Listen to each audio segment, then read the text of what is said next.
नमस्ते बच्चों, my self Jaiswal sir. हम पढ़ रहे हैं social science, India and the contemporary world, nationalism in Europe.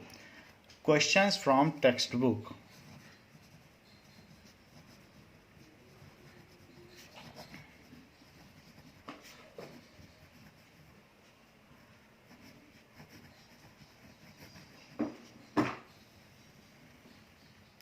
Now, first question is write a note on.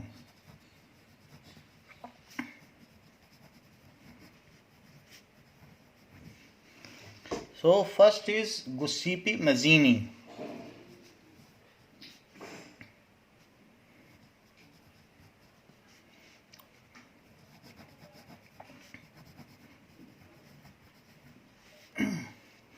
Though we have seen many points of Giuseppe Mazzini, but we will write elaborately about Giuseppe Mazzini. Giuseppe Mazzini was born in Genoa.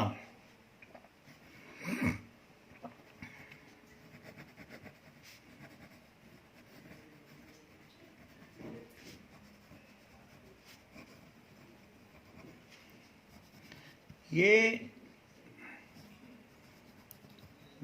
Genoa in Italy on 22nd June 1807 में ये हुए थे और 61 में इन्होंने Italy का unification कर दिया था। So he was of middle class family, एक रिवोल्यूशनिस्ट थे, एक्टिविस्ट थे। So he was of middle class family,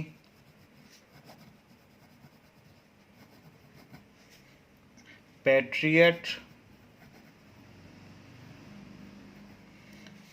revolutionist,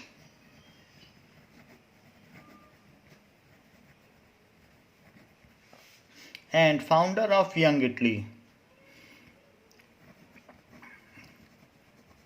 जब इनको देश निकाला दिया गया था तो ये जेल हुई थी, उस समय इन्होंने यंग इटली की स्थापना जेल में कर दी थी। तो फाउंडर ऑफ यंग इटली।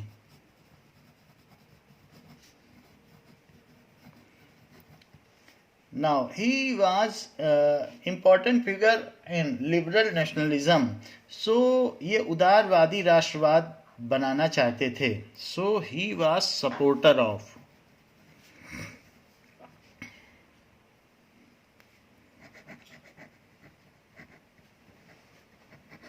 कुछ लोग कंजर्वेटिव नेशनलिज्म चाहते थे, बट ये लिबरल चाहते थे। लिबरल जिसमें लोगों को ज़्यादा से ज़्यादा आज़ादी हो। नेशनलिज्म, कुछ लोग सोशल नेशनलिज्म चाहते हैं, कुछ लोग कम्युनिस्ट हैं, कुछ लिबरल हैं, कुछ रेडिकल हैं। तो ये लिबरल थे। He was one of the prominent figure in unification of Italy. He contributed a lot in unification of Italy. Prepared revolutionary forces को इन्होंने तैयार किया सीक्रेट सोसाइटीज के जरिए और यंग इटली का आधारशिला रखी। So his effort led to unification of Italy. कैसे? इन्होंने अपने राजनीतिक जीवन की शुरुआत in 1930 he join the revolutionary forces, that is secret society. He joined secret society. क्योंकि जो कंजर्वेटिव की रिजाइम थी जर्मनी में 1815 से 1830 तक, तो वो चलने नहीं देती थी कोई भी पॉलिटिकल एक्टिविटी। तो ऐसे केस में जो लिबरल्स थे उन्होंने अपनी सीक्रेट सोसाइटी बनाई थी कि जिससे कंजर्वेटिव ज़्यादातर वो सब नोबेलिटीज थे, राजा के दरबारी और सामंत लोग थे। तो इसकी वजह से सीक्रेट सोसाइटी बनानी पड़ गई थी। So he joined secret society at Carbonari.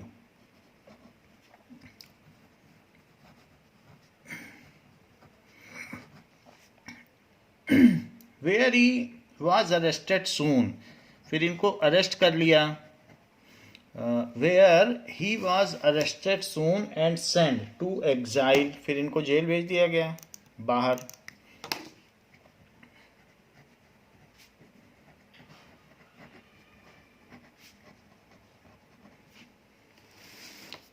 soon and put to jail.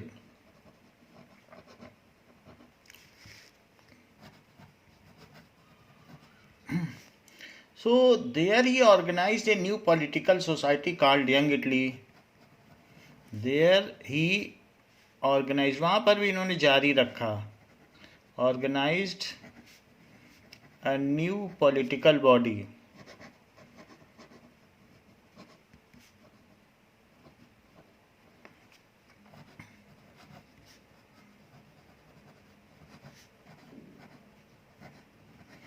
Italy, whose basic principle was, वो सिर्फ इटली के लिए ही नहीं था, कि unification of several state into Nations.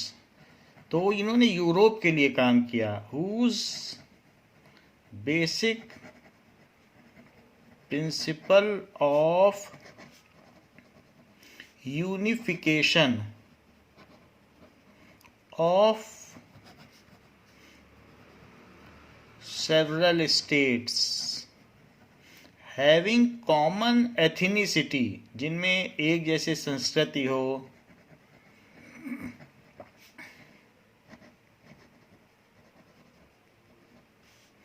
city into an independent nation. वो ऐसा चाहते थे. इटली के संबंध में भी ऐसा चाहते थे.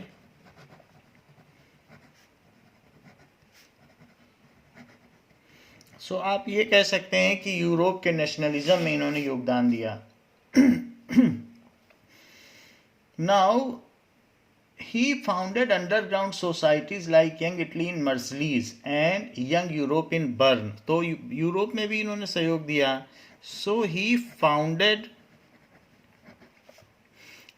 सीक्रेट सोसाइटीज, अंडरग्राउंड सोसाइटीज, जिससे किसी को पता न चल सके. Underground societies like Young Italy in Marseilles and Marseilles Italy में था. सो मर्सलीज में उन्होंने ऐसा किया.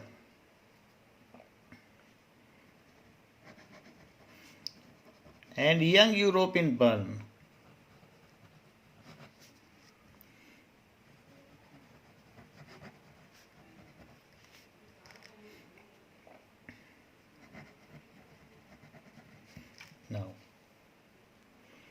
सो स्विट्जरलैंड में ऐसी सोसाइटी बनाई थी. ये उसकी राजधानी भी है. Now to evoke people's reaction, Mazzini wrote several essays that voiced the injustice to the working class. So to invoke, जागृत करने के लिए, to invoke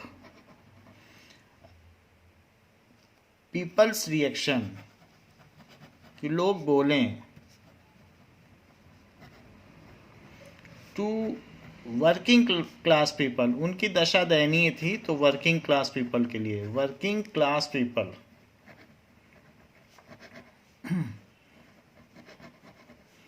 he wrote several essays.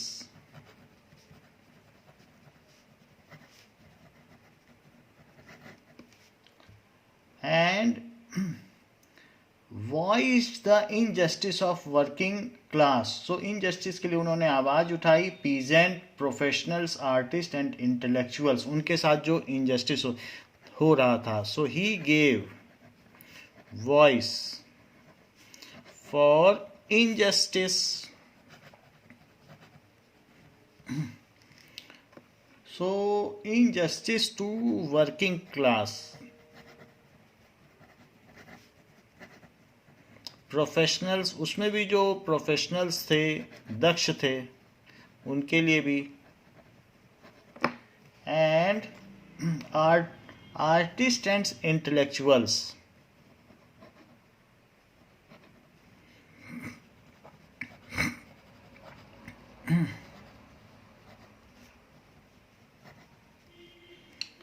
So he was an activist. He was elected as a member of Constituent Assembly and acquired the responsibility of framing the Constitution of Roman Republic.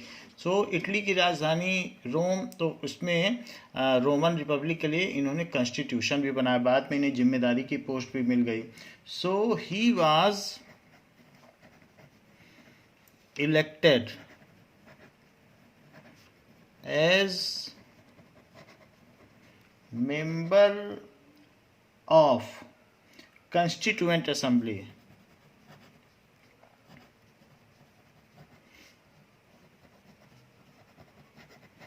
सो जब संवैधानिक सभा बनी Italy में, unification हो गया, nationalism हो गया, तो उनको ये कंस्टिट्यूएंट असेंबली में मेंबर बनाया गया. And acquired the responsibility of framing the constitution and acquired the responsibility of framing Constitution of Roman Republic.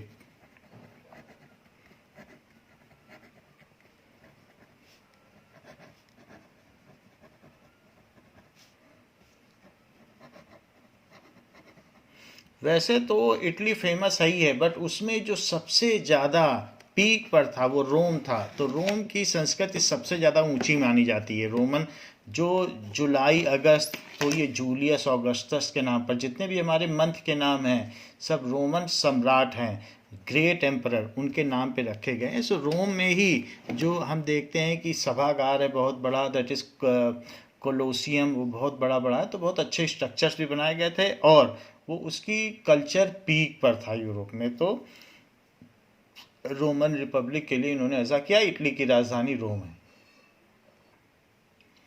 Now count Camillo D कावूरी, ये तो नाम जानते हैं हम सब लोग. ये सार्डिनिया पिटमॉन्ट के विक्टर इमैनुअल टू के मंत्री थे. So a political leader and Italian statesman.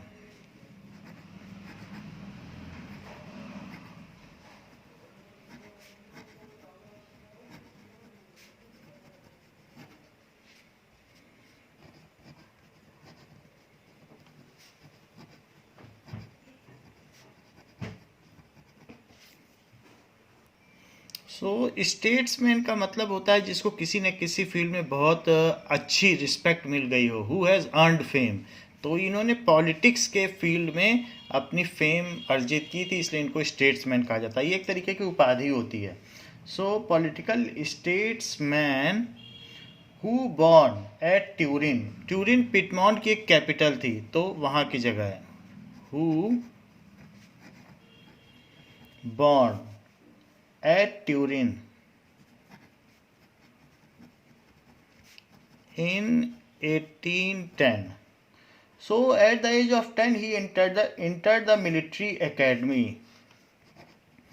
At the age of 10 he entered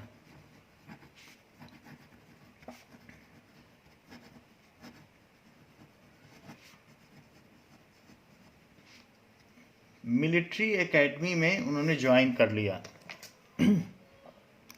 now 10 साल की एज में. And he was a significant figure in the movement for unification of Italy. He was significant figure in unification of Italy.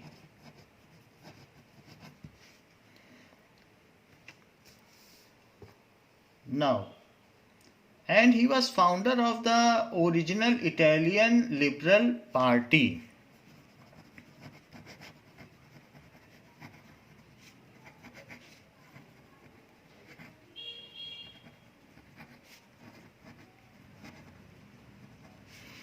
So liberalism भी उन्होंने वहाँ पर चलाया है. सो liberal party के ये संस्थापक भी थे. He founded the agrarian association and the newspaper too, that is Risorgimento. So उन्होंने पब्लिशर भी थे, ये सारी चीज़ें थी. He was publisher of newspaper. ये अर्ली एज के थे, अर्ली एज में ऐसा किया. Newspaper too रिसॉर्जिमेंटो.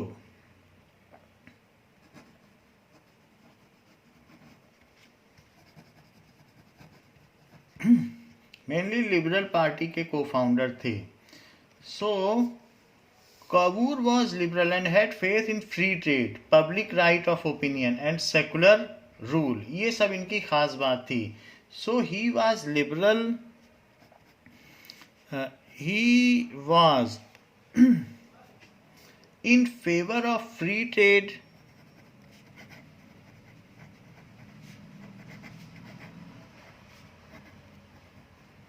जो एक्साइज ड्यूटी है वो सारा टैरिफ हटना चाहिए, ऐसा वो सोचते थे. Public right of opinion and secular trade, धर्मनिरपेक्ष होना चाहिए. So public right of opinion and secular rule.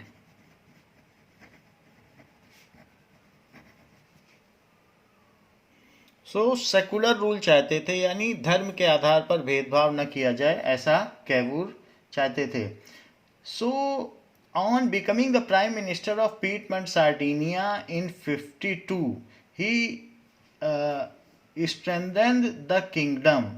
तो ये सारा सिस्टम उन्होंने किया. ऑन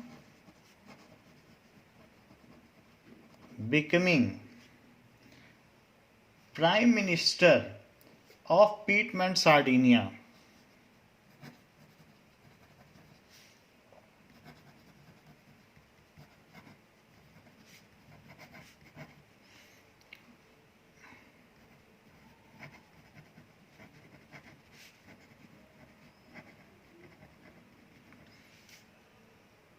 So in 1952 में वो बने.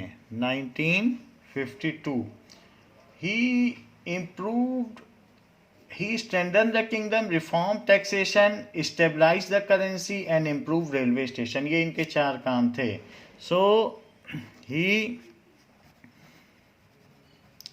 strengthened, वो tactful person थे. strengthened the system, किंगडम को उन्होंने strengthen किया. इसके अलावा reformed taxation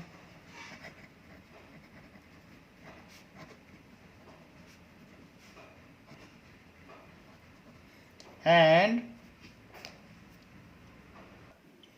stabilized currency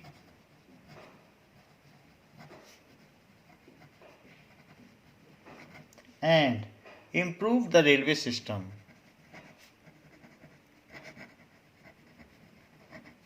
railway system उस समय नया नया आया था, स्टीम इंजन का आविष्कार हुआ था, तो रेलवेज जगह जगह बिछाई जा रही थी. So he has incorporated such things. He supported the French and British in Crimean War and troops in anticipation to enhance the prestige of Piedmont Sardinia, where Victor Emmanuel became the king of Italy. So ये बहुत tactful person थे. इन्होंने French and British troop को support किया और फिर उसके बदले में इन्होंने उनसे मदद मांगी कि इटली का यूनिफिकेशन किया जाए. He was very tactful person.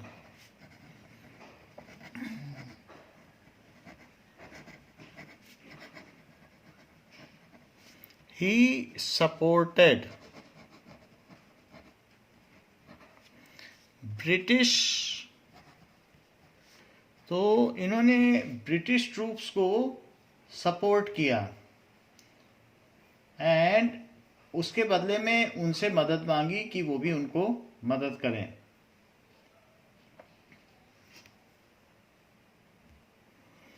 So British and French को सपोर्ट किया इन क्रीमियन वार। सो क्रीमियन वार में जब उन्होंने सपोर्ट किया, ये वार लड़ा गया था, ब्रिटिश एंड फ्रेंच ने रशिया अगेंस्ट रशिया लड़ा गया था। And in turn demanded support of them for unification of Italy.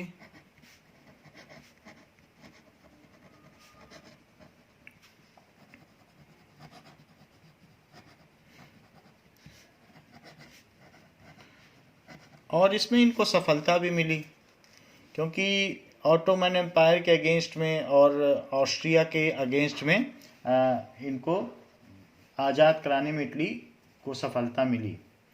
Now, he was formally declared as Prime Minister of Italy. Camillo di Cavour made considerable efforts for creation of modern Italian state. Unfortunately, he died 3 months after the declaration of United Italy. Unfortunately, he died after 3 months of unification of Italy.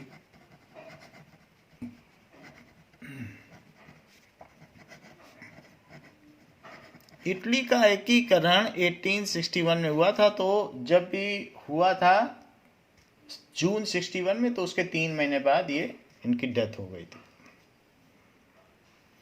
Now, Greek War of Independence. Greek has been a part of Ottoman Empire. Greece भी कह सकते हैं, has been part of Ottoman Empire.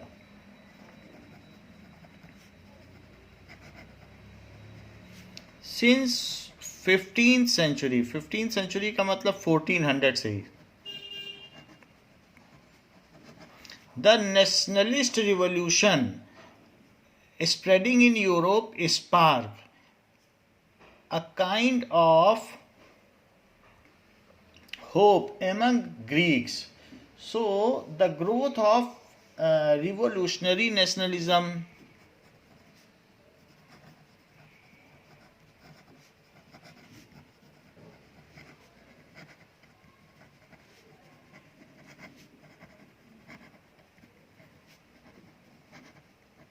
जिसमें लोग participate कर रहे थे, तो revolutionary nationalism in Europe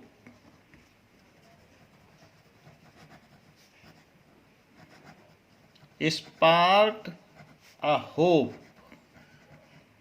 among Greeks. तो जो ग्रीक्स थे उनमें एक होप आ गई कि हमें भी अपना देश स्वतंत्र करना चाहिए। होप among ग्रीक्स, दैट इनको यूनानी कहा जा सकता है, यूनान के लोग थे। So among Greek for living in Greece and in exile. बहुत सारे जो इंटेलेक्ट थे उनको तो ऑटोमन एम्पायर ने बाहर भेज दिया था, इस्लामिक खलीफा ने बहुत सारे 2000 साइंटिस्ट को भेज दिया था, वो जंगल में सब एक्सपेरिमेंट्स कर रहे थे। So among Greeks living in Greece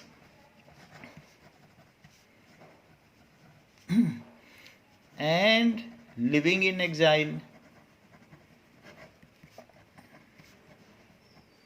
So जो देश से निकल गए थे उनके बीच में एक स्पार्क आ गई होप की। Now and also formed several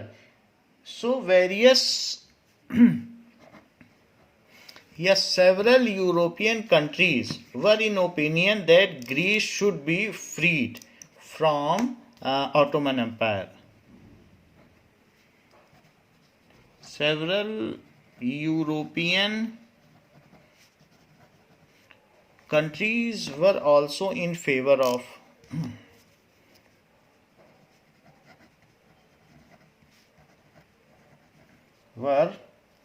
also in favor of freedom of Greece.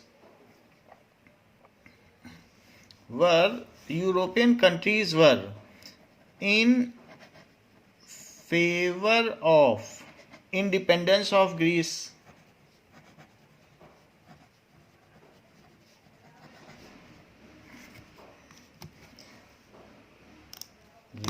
Because they have learnt a lot from Greece. Their ethnicity, they were inspired by its independence of Greece.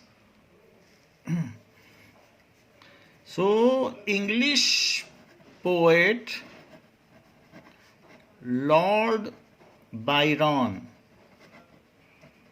collected fund for this purpose and fought for independence. However, due to fever, he died. Ultimately, by the Treaty of Constantinople in 1932, Greece became independent nation. तब तक खलीफाओं के बीच में काफ़ी युद्ध चलता था खलीफत के लिए, तो वो वीक हो रहे थे ऑटोमन एम्पायर वाले कि कौन उनका मुख्य बनेगा, तो इसलिए वो अपने कन्फ्लिक्ट से ही उलझे हुए थे, फिर इसको आज़ादी मिल गई. So finally with Treaty of Constantinople,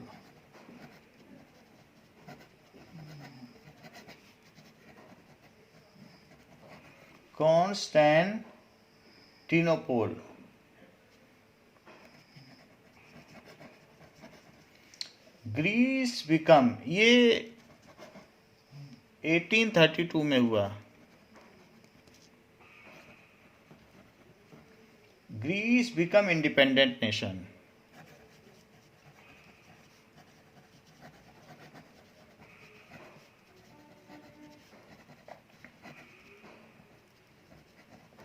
So this was how the Greece became independent nation. Greece became.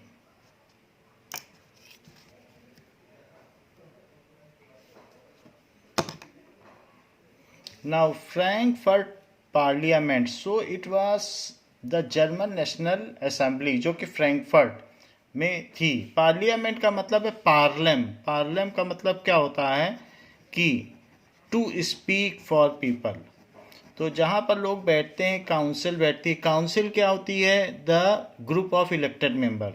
सो जहाँ पर काउंसिल बैठती है और वो स्पीक करती है लोगों के लिए, उसको पार्लियामेंट कहते हैं. सो जैसे फ्रांस की पार्लियामेंट का नाम नेशनल असेंबली है, भारत की पार्लियामेंट का नाम संसद है, और इसी तरीके से इसका नाम है Frankfurt parliament. Now so Frankfurt Parliament is the name of General National Assembly. It is the name of German National Assembly. ये नाम दिया गया 1848 में. So founded during the revolution.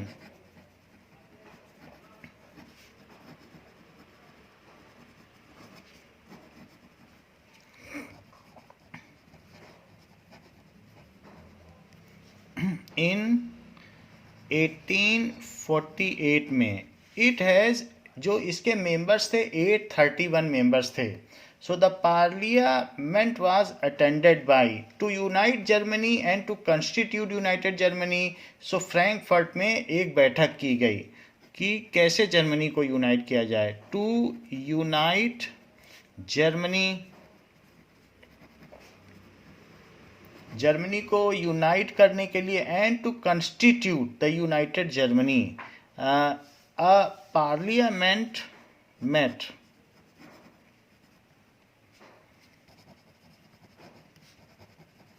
Eight Frankfurt, Frankfurt के एक चर्च में बैठी. Now, so they met and it was attended by 831 elected deputies. It was attended by 831 elected deputies. So, the members has drafted the constitution for new German nation. वहीं पर उन्होंने संविधान बना दिया. The members had drafted constitution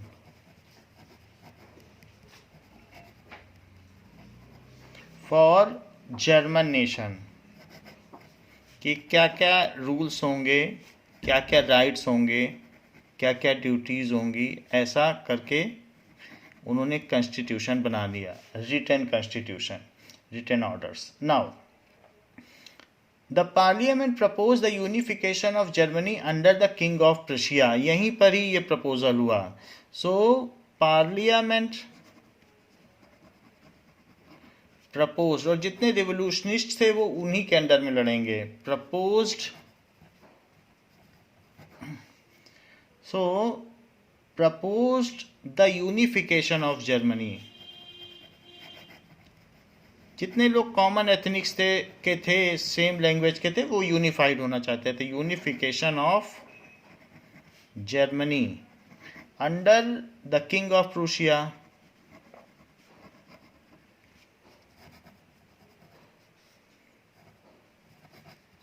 King of Prussia. So, the King of Prussia, Friedrich Wilhelm IV, opposed the idea of becoming a constitutional monarch and declined the offer. लेकिन उसको पसंद नहीं आया प्रूशिया के राजा को. उसने कहा कि हम कॉन्स्टिट्यूशनल मोनार्क नहीं बनेंगे, इससे अच्छा हम सिर्फ प्रूशिया के ही बने रहेंगे. But king of Prussia, that is Friedrich Wilhelm, denied this offer. So Friedrich Wilhelm IV opposed the idea of constitutional monarch. सब लोग एब्सोल्यूट मोनार्की चाहते थे. कॉन्स्टिट्यूशन के अंदर में कोई काम नहीं करना चाहता था. कॉन्स्टिट्यूशनल मोनार्की एंड उसने ये आइडिया रिजेक्ट कर दिया एंड डिक्लाइन द ऑफर.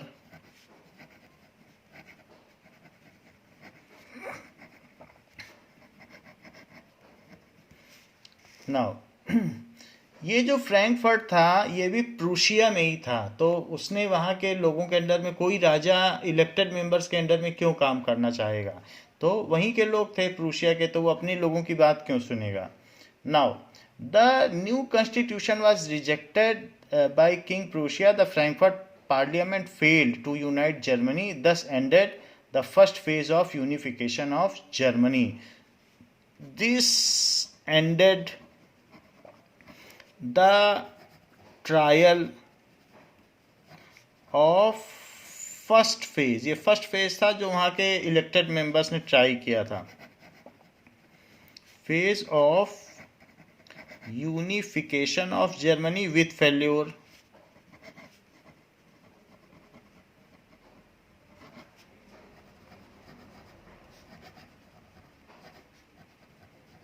फिर उसके बाद जो ऑटो वन बिस्मार्क था उसने जर्मनी को बाद में उसके मिनिस्टर ने यूनिफाई करा दिया. But we have to write here only about Frankfurt parliament कि वो क्यों फेमस है. Now struggle of women in achieving nationalism. Women played an important role in nationalist struggle all over the world. Bharat में भी ऐसा हुआ. So women played an important role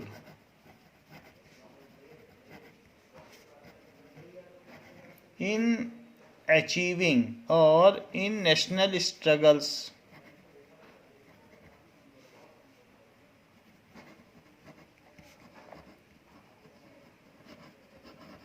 all over the world.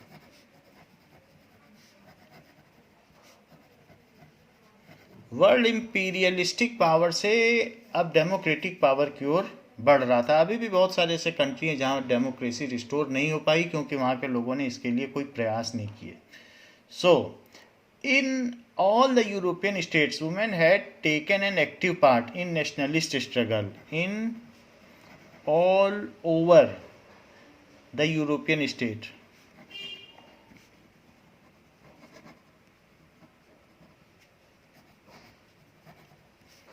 Women actively participated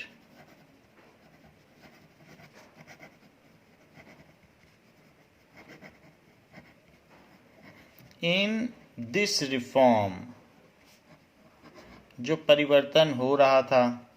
Now, women had formed their own political association, founded newspaper and taken part in political meetings and demonstration. कई तो ऐसी भी ladies थी जो editor थी, तो उन्होंने अपने न्यूज़पेपर भी निकाले, कई लोगों ने अपनी बुक छापी। सो women had formed their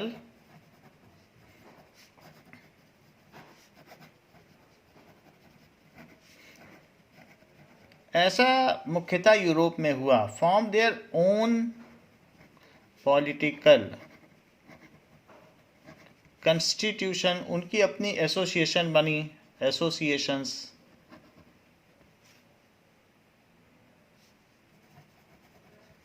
now published their own newspaper,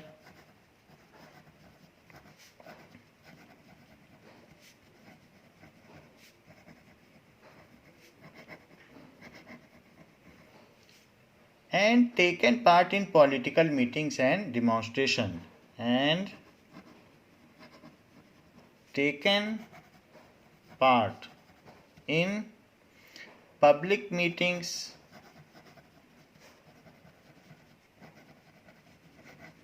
and demonstrations.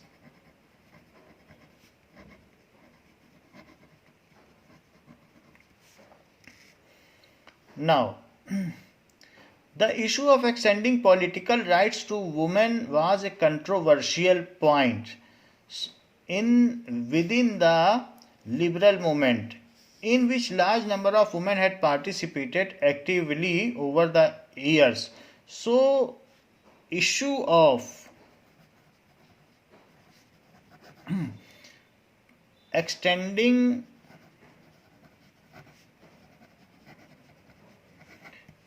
Political rights में तो वो सफरेज तक तो देना नहीं चाहते थे, तो पार्लियामेंट में वो कैसे उनकी हिस्सेदारी स्वीकार करते, उनको पावर कैसे देते, वोटिंग तक तो दे नहीं रहे थे। So extending political rights and power was always controversial point among liberals कि वो उन्हें दें या ना दें। always controversial point among liberals. So women fought for suffrage and political rights. So voting rights और political rights दोनों के लिए लड़ाई की।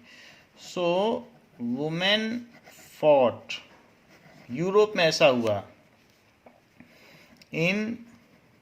यूरोप, इंडिया में तो आसानी से मिल गया। यूरोप फॉर सफ्रेज यानी voting right, and political rights का मतलब पॉलिटिकल मेंबर, संविधान सभा का सदस्य बनना, political right.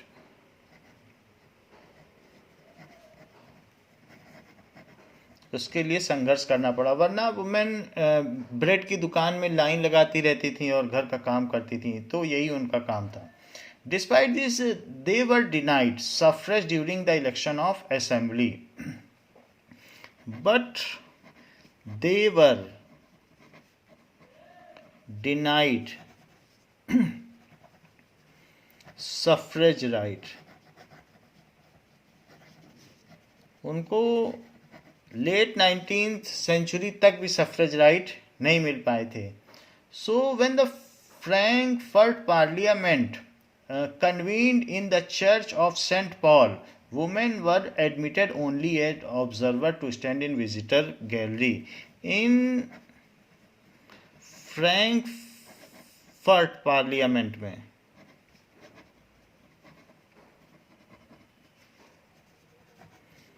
also women were meek observer, वो सिर्फ एक ऑब्जर्वर के तौर पर थी. स्टैंडिंग इन विजिटर्स गैलरी, दर्शक दीर्घा में खड़ी होकर वो सिर्फ देख रही थी कि क्या क्या हो रहा है, उनको कोई भी अधिकार नहीं था. विजिटर्स गैलरी, सो ये दशा थी.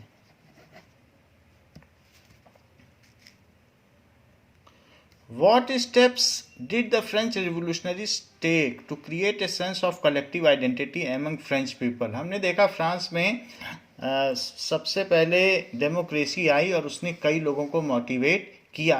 अमेरिका की बात छोड़ दें, अमेरिका तो बहुत पहले बन गया था, वो अलग कॉन्टिनेंट में है, लेकिन यूरोप में सबसे पहले फ्रांस में ही आई. और जो इनका फ्रेम था डेमोक्रेसी का, वो अभी भी सबसे अच्छा फ्रांस का माना जाता है. तो लेकिन जब यूनिफिकेशन हो गया फ्रांस का, तो उसके बाद अब जब डेमोक्रेसी आई तो नेशनल फीलिंग कैसे उसने लोगों में पैदा की. So what are the steps taken to create a collective identity, कि वो सब लोग फ्रेंच हैं. ऐसा करने के लिए क्या किया गया? क्योंकि पहले तो जिस टेरिटरी के अंडर में लोग होते थे उसी राजा की वफादारी करते थे, वहाँ कोई टेरिटरी या नेशन की तो बात थी नहीं. सबसे पहले फ्रांस में आई थी, तो इनके लिए एक चैलेंज था. और 3 times रिपब्लिक आया, first republic, second republic and third republic. So to create a sense of collective identity among people, create a sense of collective identity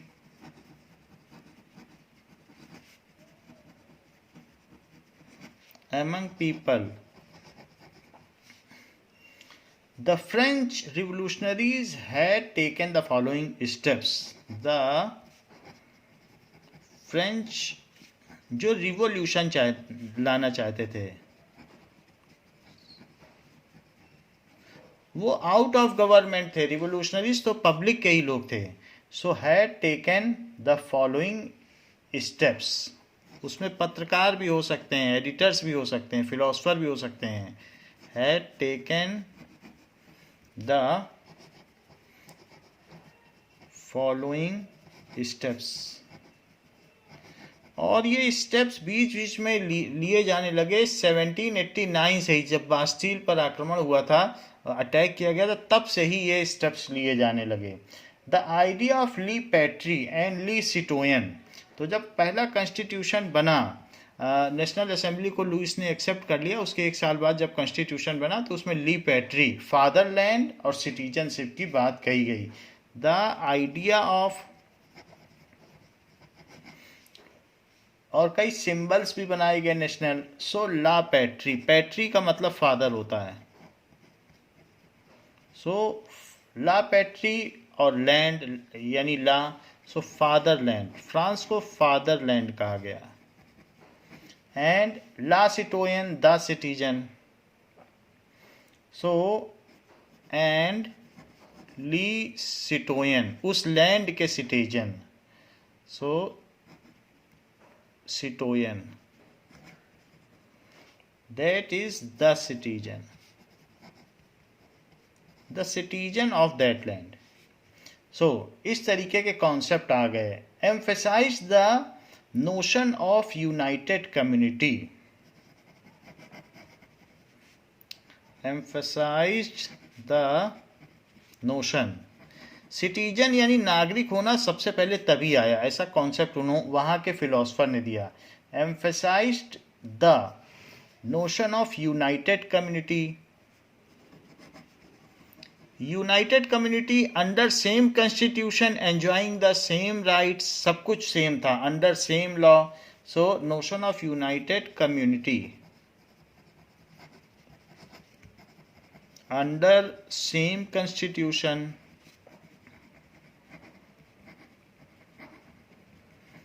living within same territory,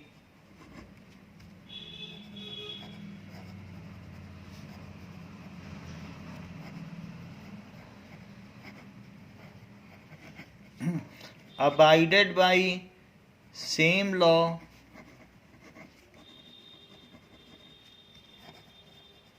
and enjoying same rights before law.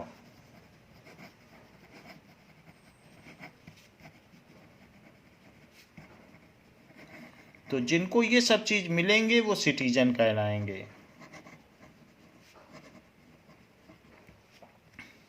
सो पहला point तो ये हो गया कि ऐसा concept दिया गया, लोगों में फादर लैंड है ये, ऐसा फीलिंग डाली गई। A new French flag the tricolour was chosen to replace the French standard, तो एक राष्ट्रीय झंडा बनाया गया, new French tricolour flag was chosen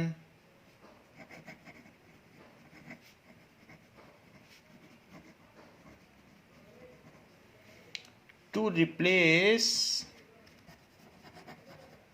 जो रॉयल स्टैंडर्ड था, फ्रेंच स्टैंडर्ड, उसे हटा दिया गया, farmer French standard.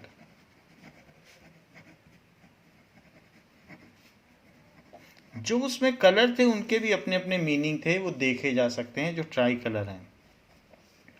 Next is the state general was elected by the body of active citizen and rename the national assembly, उसमें भी national word आ गया।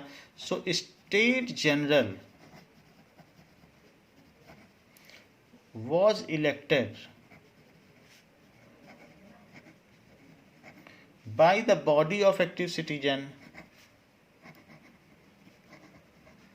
तो उनका एक जो भी स्टेट जनरल होगा तो एक्टिव सिटीजन, स्टेट जनरल में कुछ मेंबर्स आएंगे तो एक्टिव सिटीजन जो टैक्स पेयर्स हैं वो उनको इलेक्ट करते थे। Elected by body of active citizens, वो वोट देते थे और उसमें भी जो highest bracket of vote pairs थे वही इसमें पार्टिसिपेट कंटेस्टेंट्स बन सकते थे, वही लोग चुनाव लड़ सकते थे। Body of active citizens,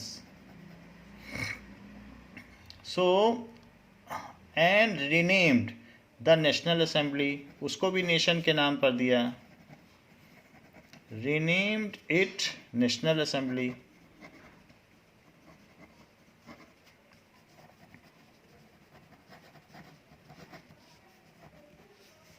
Now, new hymns were composed, martyrs' oath taken, and commemorated, all of name on the name of nation. नई शपथ बनाई गई नेशन के लिए कि हम जी सकते हैं, मर सकते हैं अपने देश के लिए। सो न्यू ओथ वर हिम्ड, उन्हें गाया गया। सो न्यू ओथ वर composed या new oath were taken on the names of martyrs, कि हमारे जो शहीद हैं जिन्होंने फ्रांस की आज़ादी के लिए लड़ा है, name of martyrs. And new hymn were compose, नए गीत बनाए गए, न्यू हिम वर कंपोज्ड, राष्ट्रगीत, ये सारी चीजें की गई, all in the name of nation. ऐसे हमारे देश में भी अभी पढ़ेंगे नेशनैलिटी इन इंडिया तो देखेंगे न्यू हिम्स बने हैं, उसी सब से नेशनैलिटी डेवलप की गई है। A centralized administrative system was set up to formulate uniform law for all citizens within French territory. जब जब भी कुछ ऐसा आया तो centralised administrative system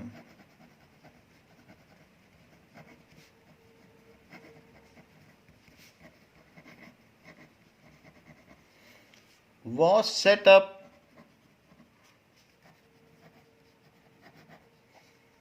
to formulate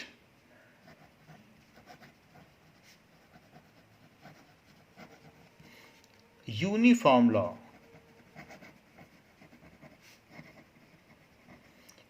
with in French territory, जिससे कि सब लोग ये जाने कि उनका एक कॉन्स्टिट्यूशन है, उनका लॉ है, उसी से अबाइडेड है विद इन। ये भी एक नेशन के लिए ही था, फ्रेंच टेरिटरी। सो ये सारी चीज़ें की गई।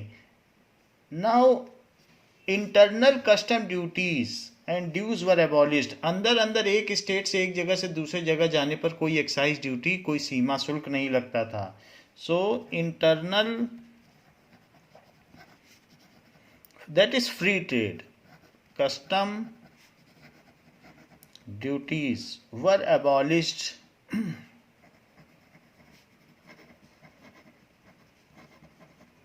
And uniform system of weight and measurement was adopted. जैसा नेपोलियन ने किया था उसकी बात रखी गई।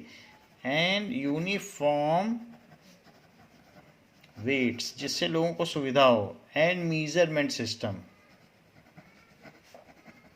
आजकल तो ऐसा ही सिस्टम इंटरनेशनल चल गया है, तो उसमें सब जगह पूरे वर्ल्ड में एक जैसा ही सिस्टम है, लेकिन उस समय अलग अलग जगहों पर अलग अलग था। सो मेजरमेंट विद इन एक नेशन भी अलग अलग था। So uniform weight and measurement system was adopted,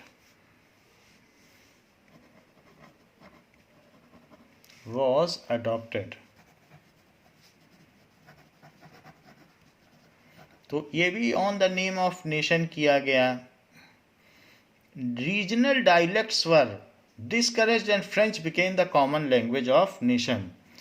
जो लोकल भाषाएं थी, लोकल लैंग्वेज, उनको कंडेम किया गया। रीजनल डायलेक्ट्स, ऐसा सभी यूरोपियन नेशन में किया गया। वर discouraged and French became the common language of nation, and French became the common language of nation। Common language बन गई ऑफ नेशन।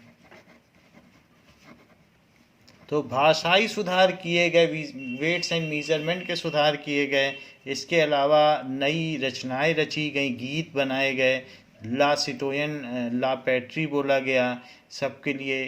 तो इस तरीके से नेशनल ट्राई कलर फ्लैग चुना गया, ये सारी चीज़ें की गई। The revolutionaries further declared that it was the mission and destiny of the French nation to liberate the people of Europe from despotism. In other words, help other people to became nation. उन्होंने ये भी शपथ ली कि Europe के दूसरे देशों को वो आज़ाद कराएंगे। तो ये भी एक उनका एम था। सो दे हैव टेकन ओथ कि वो डिक्टेटरशिप यानी डिपोटिज्म से यूरोप को आज़ाद कराएंगे। दे हैव टेकन ओथ कि हम जैसे नेशनलिस्ट हुए दूसरे को भी नेशनलिस्ट बनाएंगे। That they will free other European countries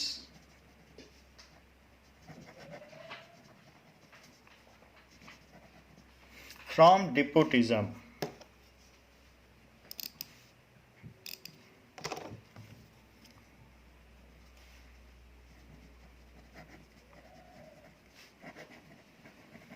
so despotism का मतलब होता है तानाशाही, दैट इज डिक्टेटरशिप या एब्सोल्यूटिज्म।